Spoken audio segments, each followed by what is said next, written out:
Queridas irmãs, queridos irmãos, que a paz de nosso Senhor Jesus se faça e permaneça em nós.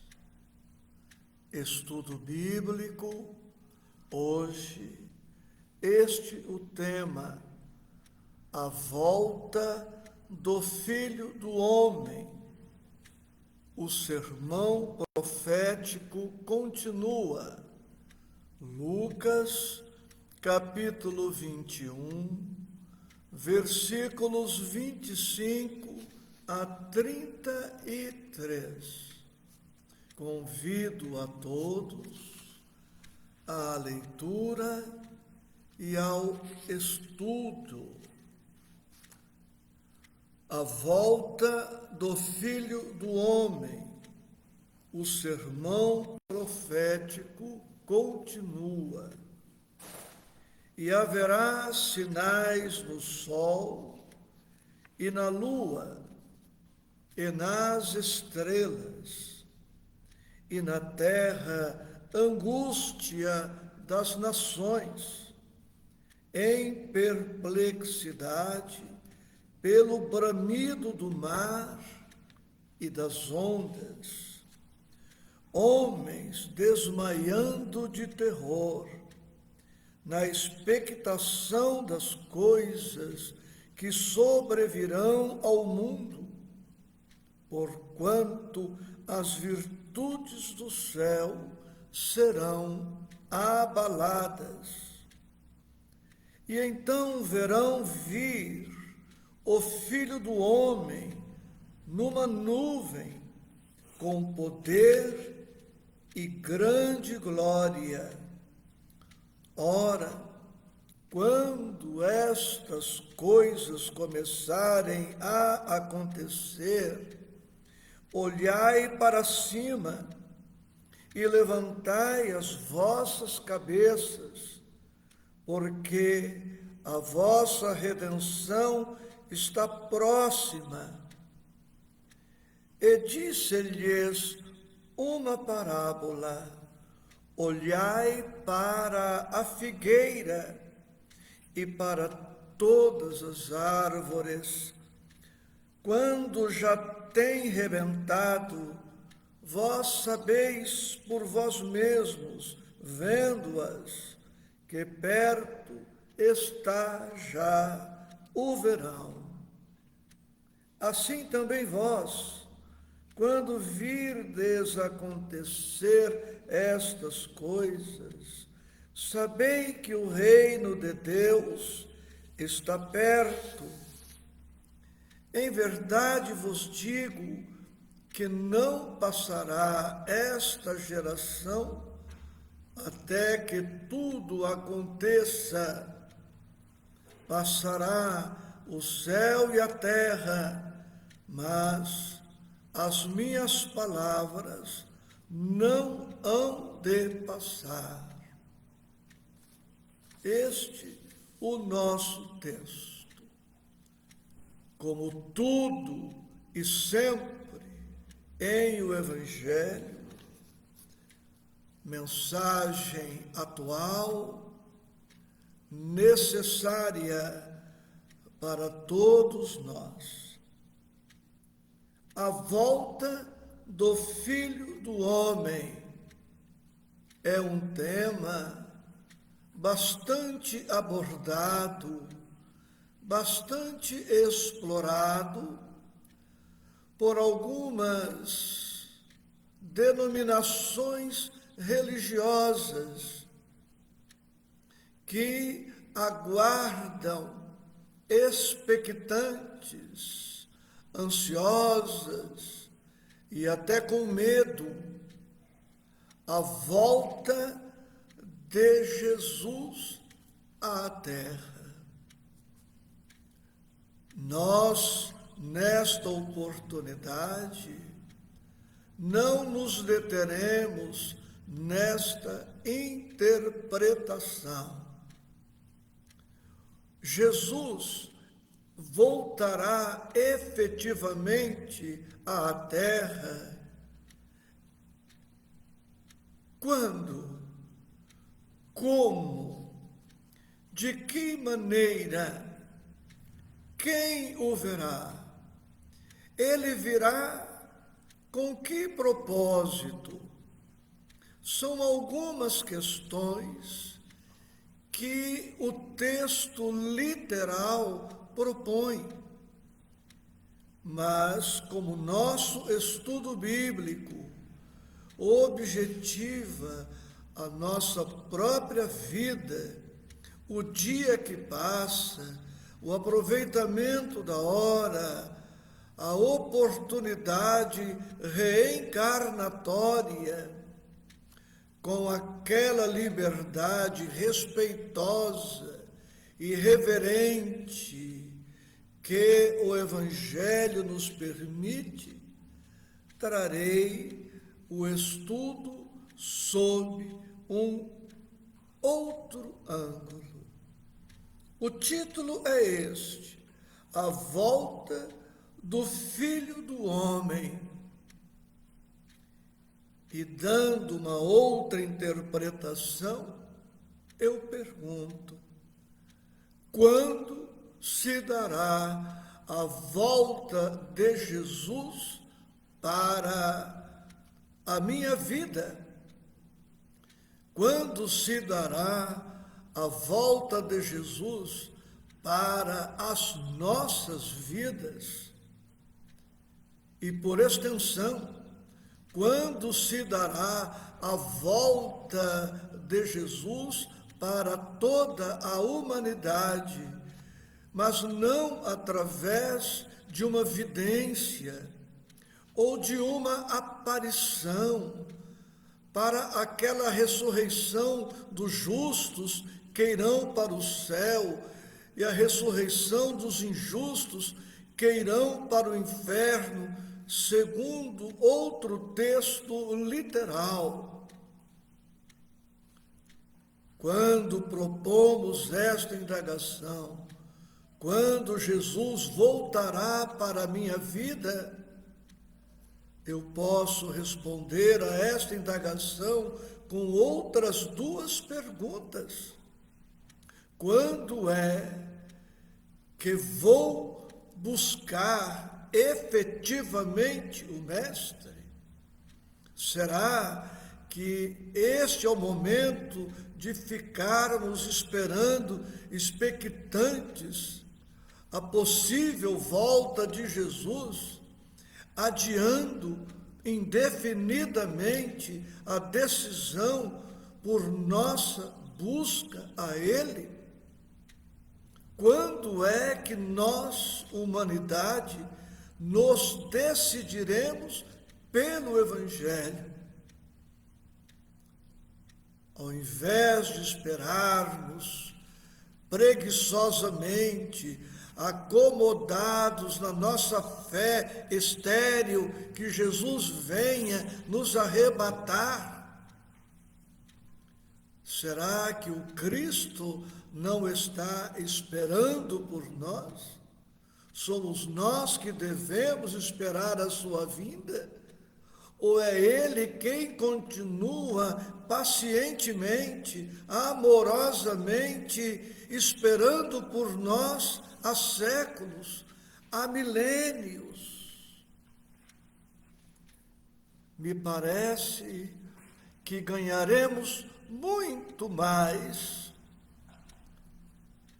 meditando desta forma simples, mas prática, direta, útil, como estamos propondo nesta oportunidade. E Lucas relata aqui certos fenômenos físicos que ocorrerão precedendo a vinda do Cristo. Mas dentro desta interpretação prática que estamos dando, vamos nos deter por um momento no versículo 27. E então, verão vir o Filho do Homem numa nuvem. Estou propondo que interpretemos esta nuvem como as nossas dificuldades, as sombras emocionais, as sombras espirituais, as tribulações, as dores, as rupturas, as enfermidades, a solidão, as incompreensões, o abandono. Todas estas lutas existenciais presentes em todas as vidas. Muitas vezes é na tribulação, muitas vezes é na dor, é na dificuldade, é na perda, é na mágoa, é na luta interior que a alma começa a despertar para o Evangelho, a despertar para Jesus e a despertar, consequentemente, para o amor, para o bem, para a caridade, que devem nortear as nossas vidas. E quando as tribulações chegarem, e chegam para todos, quais devem ser as nossas posturas ou atitudes? Será que o Evangelho nos recomenda a depressão, o estresse, a ansiedade, o medo, o pânico, a fuga, o abatimento, a preguiça, a acomodação, a queixa? São estas as atitudes que o Cristo espera dos cristãos verdadeiros, dos cristãos legítimos? Ou será que outra deve ser a nossa postura diante dos acontecimentos desditosos, desagradáveis, infelicitadores? A resposta a estas indagações encontramos-la no versículo 28, objeto do nosso estudo. Ora, quando estas coisas começarem a acontecer, os problemas todos, o que Jesus nos pede, o que Jesus nos recomenda? Leiamos outra vez: olhai para cima e levantai as vossas cabeças. Olhai para cima e levantai as vossas cabeças. Para além da postura física, do olhar para cima e levantar as nossas cabeças, embora essas atitudes sejam saudáveis, positivas e desejáveis, existem aí aspectos psicológicos, emocionais, espirituais.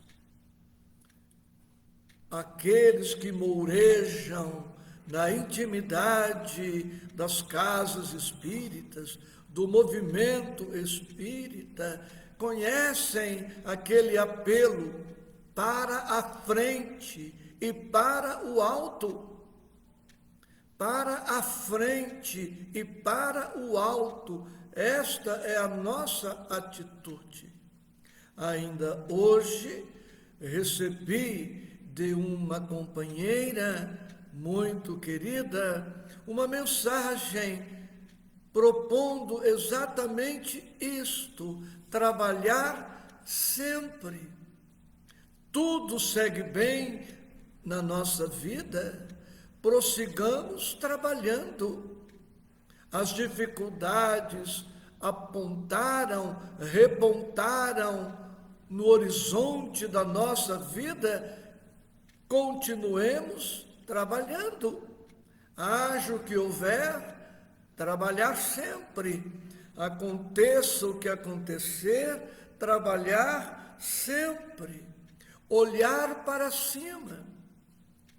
E isto nos faz recordar um versículo de um dos salmos de Davi, quando o salmista, inspirado, anotou: olho para os montes, de onde me virá o socorro? O meu socorro virá do Senhor, que fez os céus e a terra. Olhar para baixo nos remete à depressão. Olhar para baixo nos propõe abatimento. Olhar para baixo nos propõe apatia. Olhar para baixo nos sugere olhar exclusivamente para as nossas dificuldades. Olhar para baixo nos leva a uma atitude parasitária, desanimadora, estacionária, porque deixamos de contemplar a frente, deixamos de contemplar o horizonte. Enfrentemos as nossas dificuldades, sejam quais sejam, com o olhar físico, com o olhar espiritual para cima, com as nossas cabeças erguidas, ainda que estejamos incorrendo em algum erro, alguma falta, porque não há erro, não há falta, não há queda, não há crime, não há pecado, não há equívoco que não encontrem na misericórdia de Deus a possibilidade de soerguimento, de recomeço. De nada nos valerá fixarmos-nos no passado, que precisa passar em face deste presente abençoado e deste futuro que se nos apresenta com perspectivas maravilhosas. Versículo 31. Assim também vós, quando virdes acontecer estas coisas, sabei que o reino de Deus está perto. Sabei que o reino de Deus está perto. O que virá depois da enfermidade, senão a saúde? Que virá depois da queda, senão o soerguimento? Que virá depois das nossas lutas, senão a vitória? É nesse sentido que devemos, nesta oportunidade, interpretar. Quando certos males nos espreitam, eles apenas são o antemanhã ou a antemanhã das bênçãos que estão por vir. Poeticamente, conhecemos aquele pensamento que é nas noites mais escuras que as estrelas ganham um brilho mais especial. Precisamos ter olhos de ver, perceber que as bênçãos de Deus estão chegando.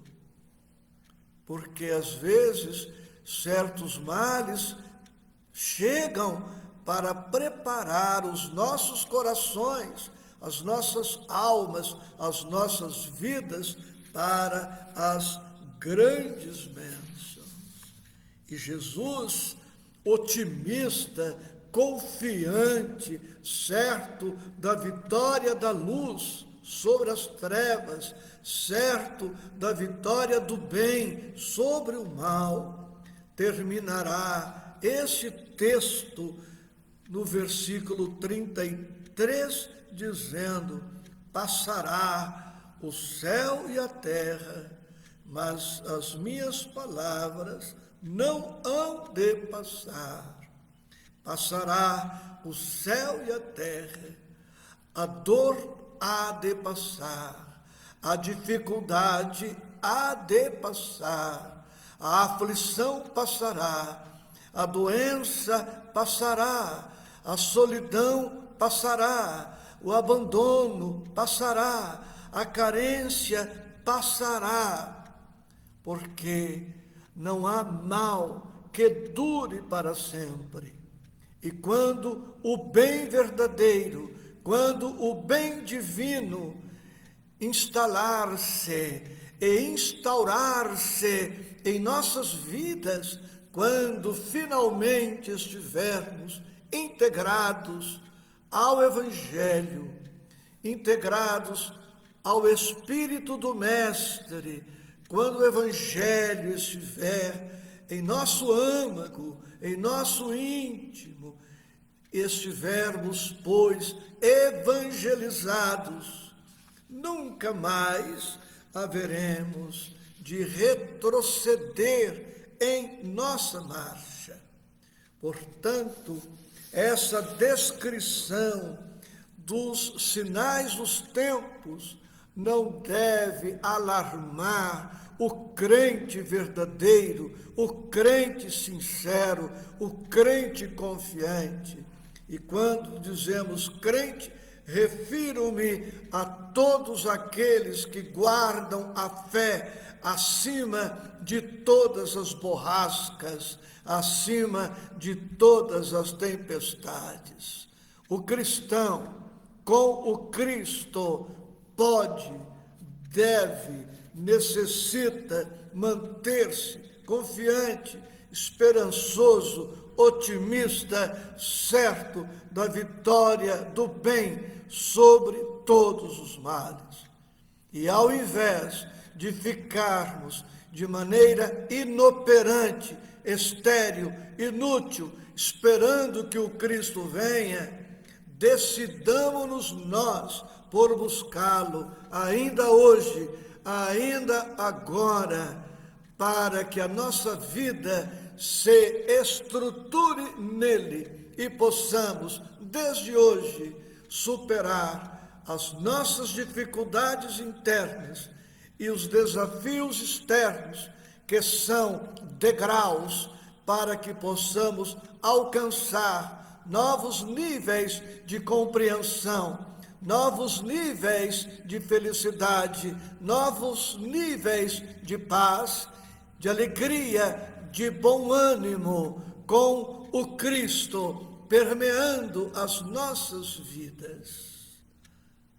Aos irmãos presentes, aos irmãos conectados pelas redes sociais, cujos nomes não digo, mas companheiras e companheiros queridos, a todas, a todos, a minha gratidão, com votos de segurança e paz em Cristo Jesus.